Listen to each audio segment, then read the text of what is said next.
Opa, tudo bom? Queria te contar a história do Murilo, aqui uma pessoa que eu conheci através da Novos Vendedores hoje, que virou até meu amigo, mas não é por causa disso que eu quero contar a história dele. Eu quero contar a história dele porque provavelmente você vai se identificar com ele também. É a história padrão que eu vejo em vários vendedores também.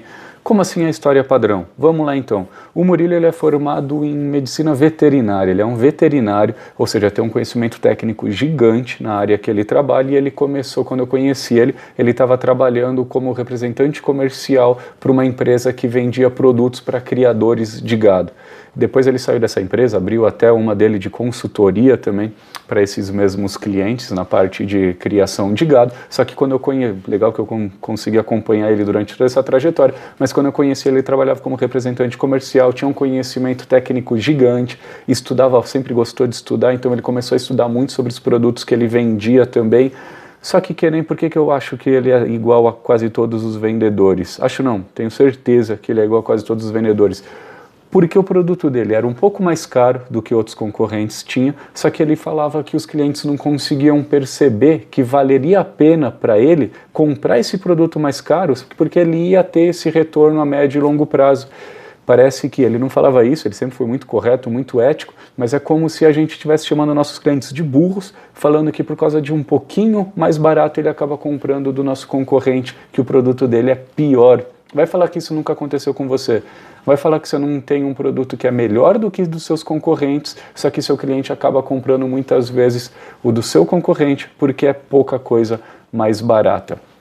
E daí eu comecei a falar com ele, porque ele gostava muito de estudar, ele veio atrás de técnicas de vendas também, foi daí que eu conheci ele, comecei a dar várias dicas, eu sempre sou muito próximo às pessoas, se você já foi falar comigo por direct, WhatsApp, Telegram, seja o que for, você sabe disso, acabei virando amigo dele, ele comprou meu curso, depois comprou a mentoria e tudo mais, e ele começou a perceber o que na verdade ele estava fazendo de errado, coisa que vários vendedores demoram para perceber isso, vários vendedores ficam colocando a culpa em outros fatores, nos concorrentes, na crise, são os mais comuns, você já deve ter cansado de ouvir falar disso daí, mas é porque eu escuto muito as pessoas falando disso, principalmente concorrente desleal e crise econômica do país, que caiu muito as vendas de uns anos para cá, mas na verdade a gente que não conseguiu acompanhar a evolução dos clientes. Os clientes mudaram, então a gente também tem que mudar. Isso é muito importante. Você vai falar, pô Pedro, mas de novo você vai falar disso daí?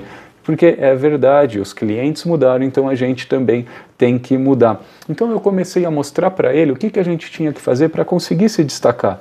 Como que a gente tinha que fazer os clientes perceberem que valeria a pena comprar nosso produto, mesmo que mais caro, porque ele ia ter esse retorno a médio e longo prazo. Porque eu penso assim e acredito muito nisso. Se uma comunicação entre duas pessoas não dá certo, não é culpa só de quem está escutando, é culpa também de quem está falando. A pessoa que está falando que não soube transmitir a mensagem da forma certa para a pessoa que está escutando entender isso. Então, ele começou a ver o que ele tinha que fazer de diferente nas negociações dele, desde abordagem, logo a primeira vez que fala com um cliente que nunca ouviu falar dele, ou aquele outro cliente que estava em negociação, até na hora do fechamento, ou até um pós-venda. Em todos os tipos de cliente, ele começou a ver o que ele poderia melhorar. E depois ele me mandou um depoimento muito bacana, falando que ele conseguia enxergar durante a negociação o que o cliente estava pensando, o que não estava, e conseguir mudar um pouquinho o caminho para alguma coisa que era melhor para ele, para a venda dele, conseguia lidar com as objeções de forma muito melhor, ou seja, ele falou que ele conseguiu elevar a negociação dele, as vendas dele para outro nível, para um outro patamar, ele melhorou e muito. Então é isso que eu quero falar para você também. Quais foram as principais coisas que ele fez, fazer um breve estudo de caso aqui, quais foram as principais coisas que ele fez que você também pode fazer para você também conseguir levar suas vendas para um outro nível, elevar o patamar das suas vendas. Primeira coisa, pelo Murilo sempre gostar de estudar muito, e eu acredito que vários vendedores também, pelo menos do produto que a gente vende, a gente sempre começa a fazer treinamento, começa a estudar cada detalhe, cada característica, cada coisinha que tem um nome, tem coisa que tem uns nomes, Full Power Track, Fulcrum, não sei o que, a gente quer chegar falando isso para os nossos clientes. Só que na verdade a gente tem que começar uma negociação falando do cliente, ou melhor, a gente tem que começar uma negociação escutando o cliente. E não é culpa do vendedor que quando quando ele não consegue fazer isso? É culpa justamente, muitas vezes, da empresa que fica dando muito treinamento sobre os produtos para os vendedores e daí o vendedor quer mostrar que sabe. É normal, quando a gente quer passar a impressão para os nossos clientes que a gente é inteligente, que a gente sabe, que a gente conhece, a gente quer falar.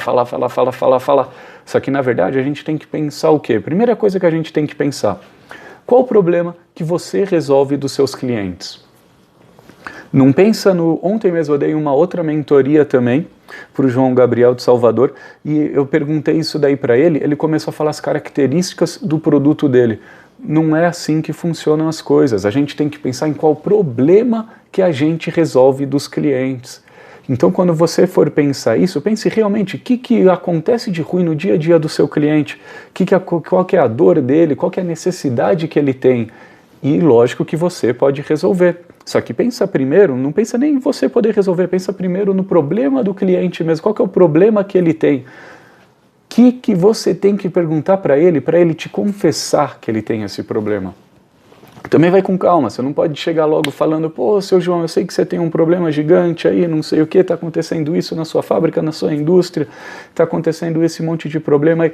Por quê? Não chega falando logo isso de cara, porque ninguém gosta quando chega um vendedor que você nunca conversou antes falando que o cara tem grandes problemas. Você vai mandar esse vendedor para PQP, vai para outro lugar aqui, sai daqui, cara, quem é você para ficar falando que eu tenho problema? Então, a gente tem que pensar em quais perguntas a gente tem que fazer para o cliente, para ele perceber que ele tem esse problema e para ele confessar para a gente que ele tem esse problema. Porque daí sim, depois quando ele confessar para a gente que ele tem esse problema, vai ser mais coerente para ele precisar resolver esse problema.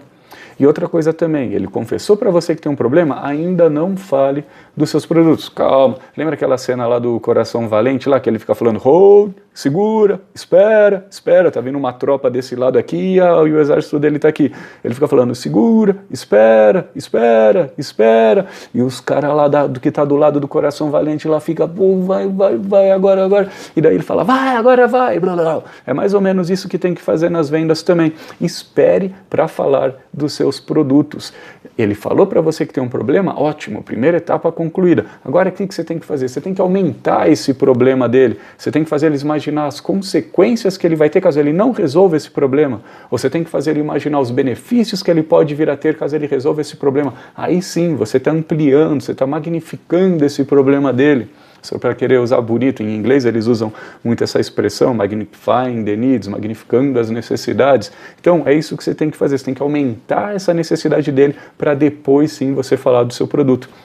Então, só você vê, são dicas simples, coisas pequenas que a gente vai aplicando no nosso dia a dia, mas que vão trazendo melhores resultados para a nossa venda. E foi isso daí, basicamente, claro que não estou querendo 8 minutos de vídeo agora, não estou querendo falar para você em 8 minutos o que eu falei em toda a conversa que eu tive com o Murilo, tanto do curso online que ele comprou, quanto da mentoria e de vários outros bate-papos. Mas, resumidamente, basicamente, foi isso daí que eu falei para ele, que ele me confessou, depois ele mandou um depoimento muito bacana. Isso daí não é nem o quanto que ele paga pelo curso, pela mentoria, são esses depoimentos que a gente recebe dos alunos que vão motivando a gente, que ele falou que, pô, eu achava que eu fazia tudo certo, mas depois que eu conversei com você, eu entendi o que eu estava fazendo de errado e consegui elevar minha venda para outro nível, para outro patamar. Beleza? É isso daí que eu queria falar com você hoje. Faça isso e me fale os resultados também, porque são esses depoimentos que realmente me motivam a continuar fazendo conteúdo aqui para todos vocês.